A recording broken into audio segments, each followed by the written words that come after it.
প্রিয় নিরামিষ, কেমন আছো? তোমার আগের চিঠিটা পড়ে মনটা খুব খারাপ হয়ে গেল। তুমি জানিয়েছিলে বর্ষায় অনেক সবজি নষ্ট হয়ে গেছে, তাই দাম বেড়েছে। কিছুদিন আগে যে লেবু ছিল 4টে 10 টাকা, আজ এক একটা নিল 5 টাকা করে। সেদিন তুমি ঠিকই বলেছিলে বাঙালি ভুলে গেছে থোর মোচা কুটতে। এখন চালটাও কুটে দিচ্ছে 100 গ্রাম 20 টাকা। কি দিন এলো বলো তো। কিছু মানুষ শুধু একাদশী পূর্ণিমা বা নির্দিষ্ট কয়েকটা দিনেই তোমার কদর করে। বেশিরভাগ বাড়িতে আমিষকে দেখো রোজ মাছের ঝোলে নয়তো মাংসের ঝোলে, অথচ তুমি কত রূপে পাতে আসো।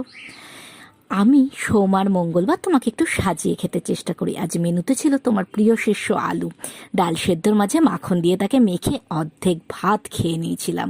পটলটাও খাসা হয়েছিল, আর শেষ পাতে ছিল আমরা, তার গায়েও মাখিয়েছিলাম 1 তলা মাখন।